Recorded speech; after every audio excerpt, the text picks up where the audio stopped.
अच्छा, रोजेदारों की क्वालिटी है, रोजेदारों का भी क्वालिटी है। एक एक रोजेदार ऐसा है, रोजा नहीं रखेगा, अफ्तारी भी नहीं छोड़ेगा। रोजा नहीं रखा, अफ्तारी में सबसे पहले वही बैठेगा। अरे कचरी ने बन ली जखन तक देख कचरी रूए अफजा और शरबत आना जल्दी। अच्छा, बहुत जल्दी रहती है उसको। अच्छा, शहरी में 12 बजे रात से सबको जगाना शुरू कर देगा। अच्छा, शहरी भी नहीं छोड़ता। अच्छा, एक रोजेदार वो है जो पहला रोजा रखेगा, पहला शुरू का, और बीच में सब रोजा छोड़ देगा और लास्ट वाला रोजा रखेगा। एक आदमी को पकड़े हम कि रे पहला रखा, बीच में सब छोड़ दिया, और लास्ट वाला 30वां रोजा रख रहा है, सब बीच में वाला कौन रखेगा? बोला हजरत समझ ला ना, हम पहला रख ली, बीच में छोड़ ली, ये लास्ट रख ली, रोजा का मैं घेरी दी। हमने रोजा भागा जा रहा था। बोला नहीं, आप भागे नहीं सकती रोजा, नहीं, शुरू में घेर दिए, लास्ट में घेर दिए। लो, ऐसा रोजा रखने से काम चलेगा? अरे बोलो भाई, रोजा कितना है? बोलो भाई, 30 है या 29 है? 29 होगा रोजा या 30 होगा? तो 30 रोजा रखना होगा ना। हाँ, अच्छा, एक नौजवान वो भी है, ईद बाद बिहा है, रोजा का महीना शुरू हो गया। मैं कह जी बेटा बुधवार रोजा मत रखे बेटा, रे ईद बाद तो भी आज गाल पिचकी तू बेटा। बोला बात सही की गलत है? बोलो, रोजा रखने से गाल पिचकता है? नौजवान, क्या तुम रोजा रखने से कमजोर हो जाओगे? अरे नहीं नहीं, रोजा रखने से कमजोर नहीं हो जाओगे, इंशाअल्लाह। रोजा रखो, अल्लाह तेरे बदन के अंदर में ताकत को पैदा फरमा देगा। रोजा रखो, इंशाअल्लाह तुम बीमार हो, अल्लाह तुम्हें सेहत और तंदुरुस्ती अता फरमा देगा। रोजा रखो, रोजे की फजीलत वो है, कुर्बान जाओ, हर अमल का जज़ा अल्लाह फरिश्तों से दिलवाएगा, लेकिन रोजा एक ऐसा अमल है, मेरा अल्लाह कहता है मेरा बंदा रोजा तुमने मेरे लिए रखा है, इसका इनाम हम अपने हाथों से तुम्हें देंगे। इसका इनाम कौन देगा? अल्लाह अपने हाथों से देगा, अल्लाह अपने हाथों से देगा। मेरा बंदा, ओ फला का बेटा फला मेरा बंदा, रोजा तूने मेरे लिए रखा था, ए मेरा बंदा ये ले, ये तेरा इनाम है, ये इनाम है, ये इनाम। बोलिए नहीं, बंदूक है? अरे बोलो वही गोली।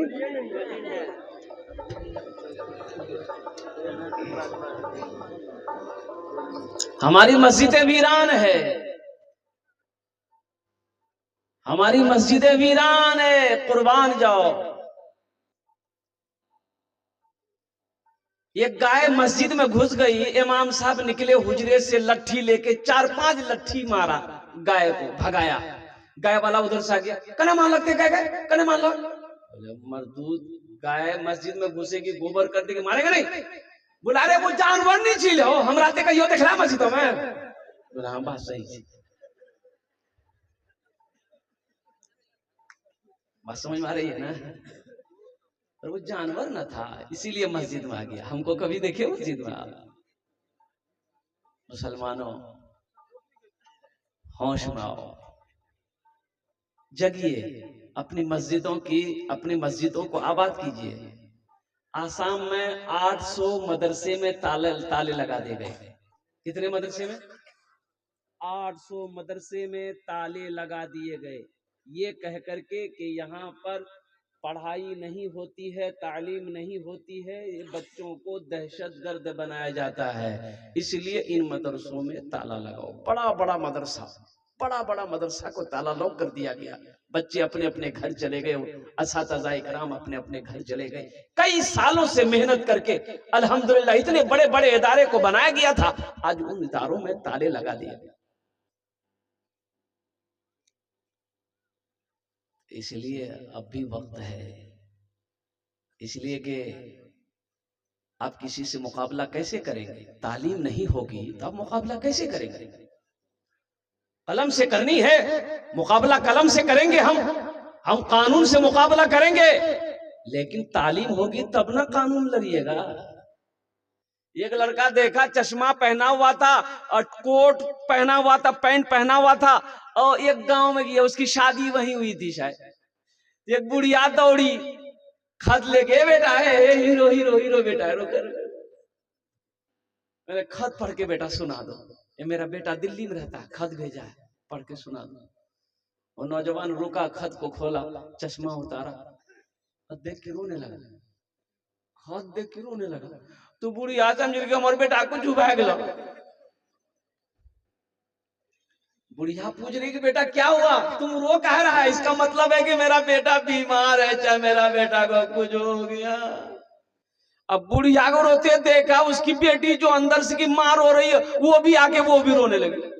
देखते देखते तमाम औरतें रो रही, इधर ये लड़का रो रहा है, सब हक्का बक्का। भाई बात क्या है, फिर रोने के सबब क्या है, वजह क्या है, रो क्यों रहे हो भाई? कोई वजह? बोला खत की वजह से। एक नौजवान बोला कि भाई लाओ तो खत में क्या लिखा। तो उसमें खत में लिखा था कि अम्मी जान आप खैरियत से हैं, हम बहुत अच्छा से हैं और कोई दिक्कत परेशानी नहीं है। 5,000 टका हम भेज दिए हैं, छोड़ा करके दवाई भी खाइएगा, अब दूध वगैरह पीजिएगा, अपने सेहत का ख्याल लीजिएगा, रखिएगा, मेरे लिए दुआ कीजिएगा, 2-4 महीने के बाद हम घर आ जाएंगे। रो कह रहे थे, ये खत को देख के रो कह रहे थे? वो नौजवान बोला कि रो इसलिए रहे थे हम कि बचपन में हमने तालीम हासिल नहीं की, बचपन में हम तालीम हासिल नहीं किए, स्कूल का मुंह नहीं देखे, मदरसे का मुंह नहीं देखे। मेरा बाप बहुत कोशिश किया, हम पढ़ नहीं सके। काश हम पढ़े लिखे होते तो इस खत को आज हम पढ़ लेते। अफसोस से हम रो रहे थे अपनी जिंदगी पर, हम अपनी जिंदगी पर रो रहे थे। इसलिए नौजवानों, मेरे बच्चों, बहुत जरूरी है, अगर कामयाबी हासिल करना है तो कलम में ताकत रखनी होगी। और कलम में ताकत के लिए एजुकेशन बहुत जरूरी है, तालीम बहुत जरूरी है, इल्म बहुत जरूरी है। बगैर इल्म के आप खुदा की जात को नहीं पहचान सकते कि अल्लाह की जात क्या है, दीन क्या है, हलाल क्या है, हराम क्या है, सही क्या है, गलत क्या है। कैसे पहचानेंगे? तालीम तो है ही नहीं। और एक बात याद रखिएगा, बच्चे ना फरमान है, यही बच्चा बड़ा होकर बाप को खुट्टा में बांध के मारता है। कौन बेटा? जाहिल बेटा, पढ़ा लिखा बेटा बाप को नहीं मारता। बोले वो मारते देखे कभी? अरे पढ़ा लिखा को देखे कभी बाप को गाली देते हुए, बाप को परेशान करते हुए, माँ बाप को तकलीफ पहुंचाते हुए? जो पढ़ा लिखा है वो कभी ये हरकत नहीं करेगा, वो गलती नहीं करेगा, माँ बाप के मकाम को समझेगा। लेकिन जो बेटा पढ़ा ही नहीं है, उसे तालीम ही नहीं मिली है, उसे इल्म ही नहीं है कि माँ बाप का मकाम क्या है, तो माँ बाप के मकाम को क्या समझेगा, उनकी इज्जत को क्या समझेगा। इसलिए नौजवानों, सबसे पहले तालीम पर फोकस करो, एजुकेशन पे फोकस करो। एक रोटी खाओ, अपने बच्चे को पढ़ाओ। बात समझ में आ रही है? अरे बोलो ना भाई, बात समझ में आ रही है कि नहीं? हाँ, यहाँ तो आलम ये है, हे भैया, गोश्त खैलान, चर्बी दांतस न चुटी भैया, लुलवा घुसकी के लोग गोश्तों में, हे चर्बी। और कुर्बान जाओ, कुर्बान जाओ, आप गोश्त खाइए, मना नहीं है मेरे भाई। अभी 6-7 साल 8 साल का बच्चा हो गया, छोटा बच्चा है, होटल में रख दिया, 2-3 हजार रुपए महीने उधर से आ रहे। वही बच्चा जवान हुआ, अल्हम्दुलिल्लाह बाहर भेज दिए, पैसे आ रहे हैं, पैसे के चक्कर में पड़ गए। काश उस बच्चे को आप तालीम दे दिए होते, इल्म दे दिए होते, अल्लाह अकबर कबीरा, तो कुर्बान जाओ। अगर उसकी किस्मत में अल्लाह ने दौलत लिख दिया है, अल्लाह ने माल लिख दिया है, तो इंशाअल्लाह वो कामयाब हो जाए। आपकी दौलत का वो मोहताज नहीं है।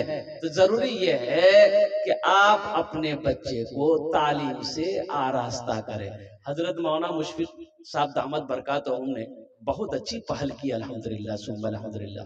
कि इस मदरसे के अंदर में है ये एकेडमी चला रहे हैं अल्हम्दुलिल्लाह, जहां पर बच्चों को कुरान की भी तालीम दी जाती है, जहां बच्चों को दुनियावी तालीम के साथ साथ दीनी तालीम से भी इस रस्ते को आरास्ता किया जा रहा है अल्हम्दुलिल्लाह। इसमें हम लोगों को साथ देना चाहिए और अपने अपने बच्चे को पहली फुर्सत में एडमिशन करा के बच्चे को आरास्ता करना चाहिए और बच्चे को कामयाबी की दुआ करनी चाहिए।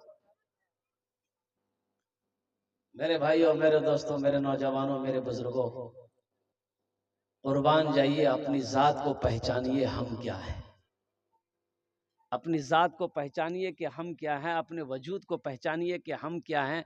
एक बात याद रखिए कि जब तक तालीम नहीं होगी आप अपने वजूद को नहीं पहचान पाइए। चाहे बेटी हो चाहे बेटा हो, उसको पढ़ाइए, डॉक्टर बनाइए, इंजीनियर बनाइए, प्रोफेसर बनाइए, मास्टर बनाइए, वकील बनाइए, हाफिज बनाइए, आलिम बनाइए, लेकिन पढ़ाइए।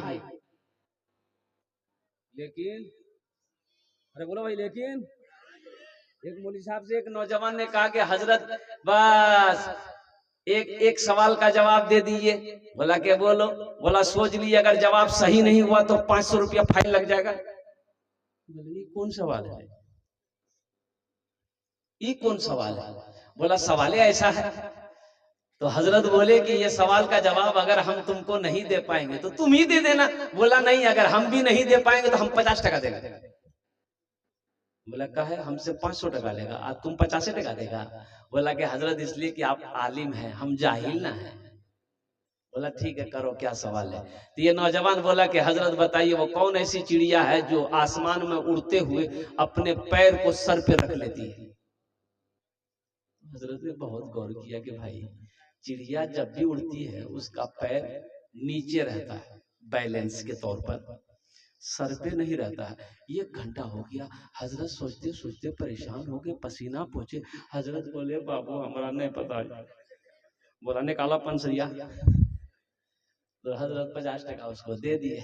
बोले बाबू अब तुम ही बता दो वो चिड़िया कौन है।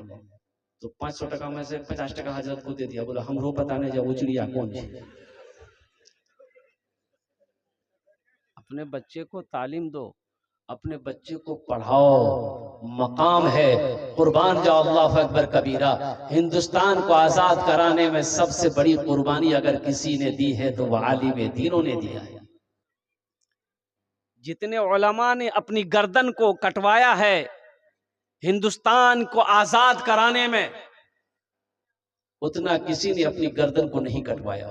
किसी कौम के रहनुमा ने, रहबर ने अपनी गर्दन को नहीं कटवाई जितना मजहब इस्लाम के उलमा ने, हमारे अकाबिरीन ने अपनी गर्दनों को कटवाया, शहीद हो गया, अपने मुल्क को आजाद करवाया। इसलिए पढ़ो, पढ़ो, पढ़ोगे इज्जत मिलेगी, पढ़ोगे इज्जत मिलेगी, पढ़ोगे इंशाअल्लाह। किसी ऑफिस में अगर चले जाओगे तो अफसर सलाम करेगा। पढ़ोगे, कोई भी कौम तुमसे चालाकी नहीं कर सकती है। पढ़ोगे, तुम्हारे कलम में ताकत होगी, इंशाअल्लाह हर मोड़ पे तुम्हारी कामयाबी कदम चुमेगी। अगर जाहिल लोग तो फिर जाहिल की क्या कीमत है भाई? हदीसों के अंदर में आया है कि जाहिल से मत उलझो। जाहिल से बोलो भाई, हाँ बहस मत करो, जाहिल से बात मत करो। जाहिल कह दो 80 की स्पीड से भाग जाओ। देखिए जाहिल जो है, अब उसको कितनों समझाइएगा ना, नहीं समझेगा। समझेगा? एक भाई अपने भाई की 4 बीघा जमीन बेईमानी कर लिया। छोटा भाई बड़े भाई की, बड़ा भाई छोटा भाई की 4 बीघा जमीन बेईमानी कर लिया। बेईमानी कर लिया, भाई परेशान और छोटा भाई कमजोर आदमी था। वो बोले भैया जमीन दादा, चुपचाप रहो, लाठी देगा मार वाला टीम माथे फुल। गांव वाले से बोला, गांव वाला बोला ऐसा करो, पंचायती करो, मुखिया सरपंच को बुलाओ, शिकायत करो। तो मुखिया बुलाया, सरपंच को बुलाया, पंचायती रखी गई। अच्छा पंच बैठ गए तो पंचों ने, मुखिया जी ने कहा बड़ा भाई से कि बाबू सुनो, ये तुम्हारा छोटा भाई है, तुम 4 बीघा जमीन इसकी बेईमानी की हो, ए बाबू वापस कर दो। छोटा भाई कौन होता है? अरे बेटा दाखिल होता है, वापस कर दो। सरपंच साहब बोला वापस कर दो, पूरे बस्ती वाला बोला नहीं नहीं बात सही जी, वापस कर दो, बेचारा गरीब आदमी जी, ते बोरो भेजा, 4 बीघा जमीन का है बेमानी करोगे, वापस कर दो। सबकी बात को बड़ा भाई सुना, फिर खड़ा हुआ, बोला देखो मुखिया साहब, हमें तुरो बात माने छो, सरपंच साहब तुरो बात माने छो, बस्ती वाला हमें तुरो बात माने छो, लेकिन हमें जमीन नहीं दी। मान के अरे बोलो ना भाई, माना।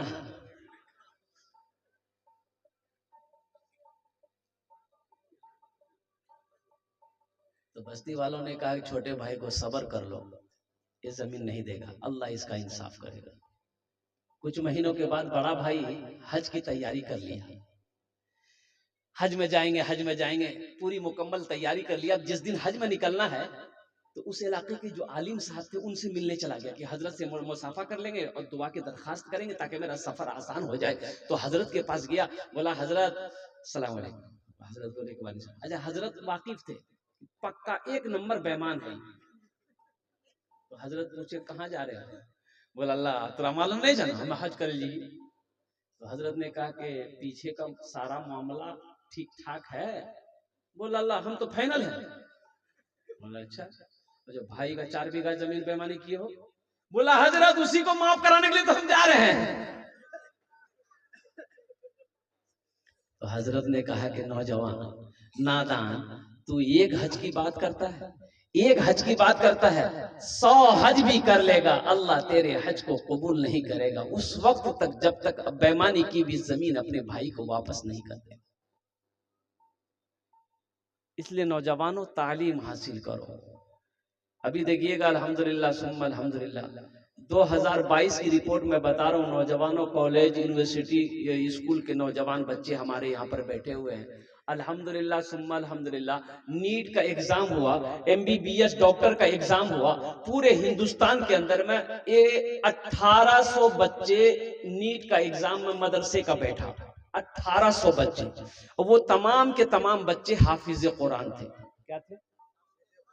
हाफिज कुरान थे, 1800 बच्चे। और कुर्बान जाओ, आप जानते हैं वो दुनिया वाला मजाक उड़ा रहा था, अरे मदरसा में तू पढ़ा है, कहां मदरसा की तालीम और कहां ये अंग्रेजी तालीम, नीट का एग्जाम है, कोई खेल नहीं है, अरे कामयाब नहीं हो पाओगे, एग्जाम नहीं दे पाओगे। इन मदरसों के बच्चे जो हाफिज कुरान थे, 1800 बच्चे एग्जाम में बैठे, अल्हम्दुलिल्लाह 1800 के 1800 बच्चे नीट का एग्जाम में पास किया, सब बच्चे डॉक्टर बने, MBBS डॉक्टर, झोला छाप डॉक्टर नहीं, MBBS डॉक्टर बना, 1800 मदरसे के बच्चे। इसलिए नौजवानों तालीम को सबसे पहले फोकस करो, एजुकेशन को फोकस करो। अल्लाह के रसूल सल्लल्लाहु अलैहि वसल्लम ने 1450 साल पहले इरशाद फरमाया, तलबुल इल्म फरीदतुन अला कुल्ली मुस्लिमति मुस्लिमा, इल्म का तलब करना हर एक मुसलमान औरत और मर्द दोनों पर फर्ज है। नमाज पढ़ना फर्ज है, बोलो भाई नमाज पढ़ना फर्ज है, रमजान का महीना का रोजा रखना फर्ज है, भाई रमजान का महीना का रोजा रखना फर्ज है।